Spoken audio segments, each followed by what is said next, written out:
I'm joined in studio by Gerrit Janse van Rensburg, who's the Western Cape chairperson of the Forum for Immigration Practitioners of South Africa. Now, you'll know there have been some changes to South Africa's immigration laws, and Gerrit is here to discuss those with us. Thank you very much for joining me. Thank you for the invitation. Now, as it stands, we have a rather big change to our immigration laws that has significant implications. Could you explain what this change is? Yeah, it's easy to explain because every law needs to be changed at some stage, and there's reasons for the changes in the law, practicalities, security reasons, and that is all understood. However, this law has got a lot of funnies to it in the sense of the effects that it have to the economy of South Africa, the effects that it have to people married to South Africans, work permit regimes and things like that. So it's got a lot of complications, and at the end of the day we are looking at saying, why so harsh?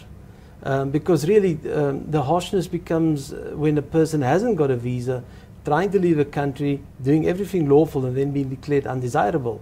So if you look at the context of this, there is a reason for a change. It's always necessary to change.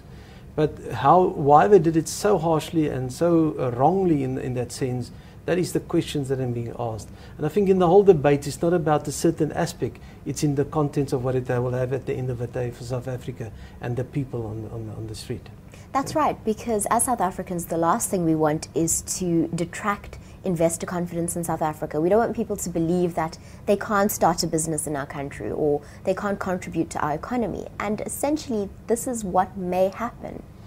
Yes, it starts with your visitor's visa. We have always been welcoming foreigners to South Africa in the sense, come and visit, spend your money, stay here for long term. And that is something that we need to continue with, because we are still a third world country in the sense of it, and we need the foreign investment, whether direct or indirectly, and I think that is the important part to look at.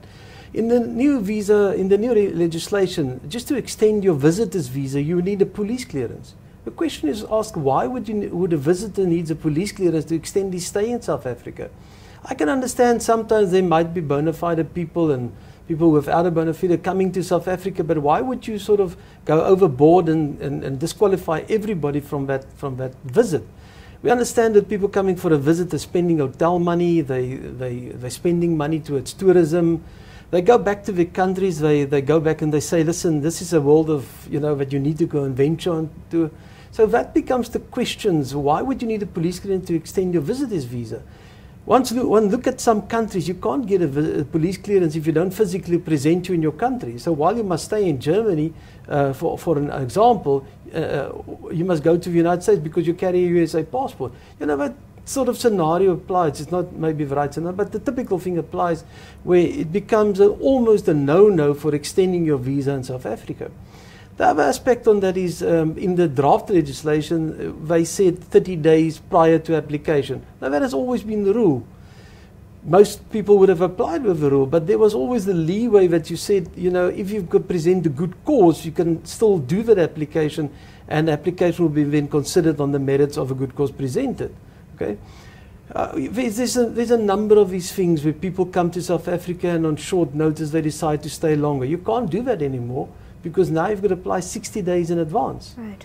Okay? This disqualifies in essence the people that are currently in the country that was well prepared for a 30-day submission that now can't apply because they don't meet the legislative implications of that. Because now I've planned 30 days and all of a sudden 60 days on the document featuring at the end of the day, which means I can't extend, I need to leave a country. You're looking at people on work permits, for instance. They've prepared the whole application, everything for the 30 days. You can't submit that application now. People will have to leave. So that is the consequences in a basis that has a further effect on this matter.